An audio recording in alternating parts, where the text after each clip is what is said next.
This podcast encourages and empowers you to create your own unique real story, develop your own unique real statement, and discover your own unique real self. The power is yours. Good night, Tracey Arial. How are you doing on this wonderful, beautiful night? I'm doing fine. It's gorgeous here too. We had the best sunset that I've seen in a very long time. That's wonderful. That is wonderful. Well, do tell me which of your talents is responsible for us connecting at this specific time in history. I think it's my notable nonfiction, which is profiling businesses and ancestors. Ooh, tell me more, please. Basically, I am a writer, and my specialty is profiling individuals, and which of course means businesses as well. And they can use it for funding or biographies or about me pages. And if you take about a 2,000-word profile, you can then take it and turn it into almost anything. Are you serious? Well, that sounds like it's like getting. It's like PR, right? It's like a PR thing, is it? I like to think of it more as journalism because I'm a journalist, and so I write the story with both of your weaknesses and your strengths the same way a journalist would. Right. Which means that it has a lot more power because obviously within strengths are opportunities, but within weaknesses are also some of the best opportunities. And so once people realize who they are, including their weaknesses and their strengths, then they usually make better decisions. Most definitely. And funders particularly like that because they do enough research to know your weaknesses anyway. So they like to see that you actually know what they are. So what does the prep look like for this?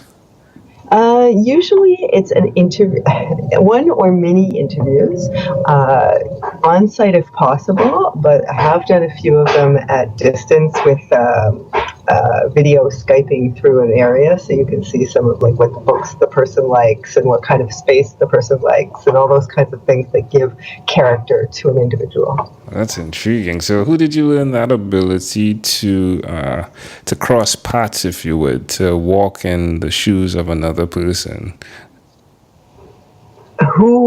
Sorry, say that again. Yeah, who did you learn that skill from? Because what you're doing is you're actually entering into the space of who that person is and walking in their shoes. It's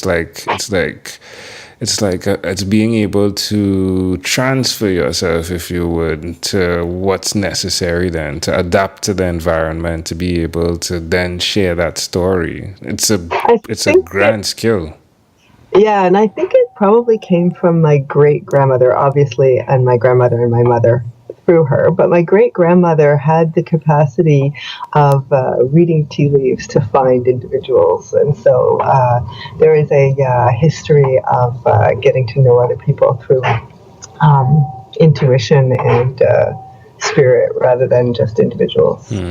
Now, it's sounding as though you're at a restaurant or someone is in the background, and I always love figuring out what's the sound in the background. That is my husband making, actually, no, I think it's my daughter making dinner, actually. She's chopping away potatoes. Yeah. Sorry about that. I'm surprised my mic picked it up because it's actually 2 rooms over. No, it's cool, but I mean, Elizabeth introduced us, and the name of her book is No Small Potatoes, right? So... Yeah, there you go. So there's somebody cutting potatoes in the background. What are the chances? Every time you hear that chop. It's okay. It's cool. It's back. It gives the conversation character. So why will you continue to be this person that functions from the capacity of using your intuition to help them as well share their stories? Actually, the reason I got into it was more because of journalism and. Your question brought me back into my own personal life, but I don't usually think about that very much. Usually it comes from producing a whole bunch of stories about community groups and businesses locally and discovering that as you write about someone as a journalist, you get to know them much more intimately than people imagine. And then after they read the stories, they tend to know themselves better too. Yeah, I love it. I think it's a really, really great idea for a coaching tool where you're interviewed, but it's like a higher grade level of a psychometric analysis, if you would, where I'm doing my personality assessment, but you come in, you interview me, and then you write it, and now I can look at it that way. It's like I love it. Yeah, that's actually what I'm developing this year because I think it could work very, very well. Also, the interview process itself tends to get people to think in a whole different way, just like coaching does. You know, most of the time you're asking questions and you're asking deep questions about what they're doing and what they want to do. And that makes people think differently. Love it. All right, now where's the best place for people to connect with you, Tracey? At www.traceyarial.com. Love it. And Tracey, folks, is TRACEYARIAL. All right, Tracey. Tell me one other thing that you've done consistently over the last 3 years, please. Writing, of course. I'm a big genealogist, and so I've been writing about my ancestors. How does it make you feel doing that? It connects me to all of the people who came before, giants that we are walking on. I really think it's important to recognize that everything that we've created today and that we are creating today came from people who came before us. That's really cool. Two persons before I interviewed, you spoke about her earliest childhood memory being her getting into the driver's seat of her great-grandmother to drive the car at 3 years old, right? Or thereabouts. And it was really cool that she is actually doing something now, empowering stepmothers. And I think we delved into the power of that, genealogy and how it affects you and infects you. That's super cool. Love it. All right. Well, here, let's switch gears for a moment now. Let me invite you, Tracey, into my time machine that is surrounded with beautiful, warm, blue Caribbean water. Tracey, what is your earliest childhood memory?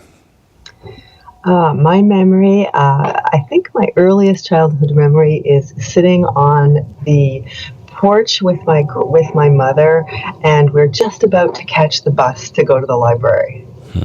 How old do you think you were? I probably was 4 or 5. I wasn't in school yet. So, but I was speaking, so I had to be, close to going to school. Why do you think this memory is so clear?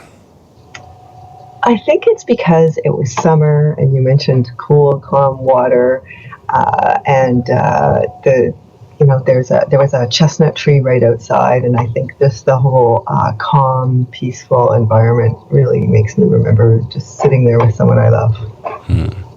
How do you see that memory connecting to who you are today? I think that gives a sense of family and connectiveness. Really, you can't really want to connect to other people and learn who they are unless you really feel comfortable with who you are and trusting that you're here for a purpose. And I think that memory gives me that sense. Love it. All right, my friend. If we fast forward to when you were 12, what was your favorite song? Rock. I think, what was that song called? Roxy Music. It's a really bizarre Canadian song. I'll definitely check it out. Who sang it? I don't even remember. It was a one-hit wonder, but if you look up one-hit wonder Roxy Music, you'll find it. I'll get it. Wonderful. Yeah. I'll definitely check that out tonight. All right. Well, we've arrived at our destination. But before we get off of this time machine, there's a small declaration form. So it's yes or no, possibly a bit more. We're going to move pretty quickly here. Are you ready, Tracey? I am. Tracey, have you chosen someone to pass on your skills to? Yes, my daughter. Are you married? Yes. Do you have children other than your daughter? I have a son as well. Okay. Do you believe in God? I do. Do you have an inner circle of friends? I do. Do you watch TV for more than 3 hours a day? No. How about 3 hours a week? Not even. What about screen time, the phone and or the computer? Is it more than 8 or less than 8 hours a day?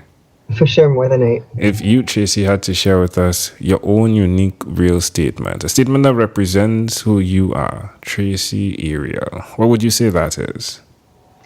Writers write the story that changed the world. Love it. Tracey Arial, again, great pleasure. Before you leave, is there anything else you'd like to share with our amazing audience?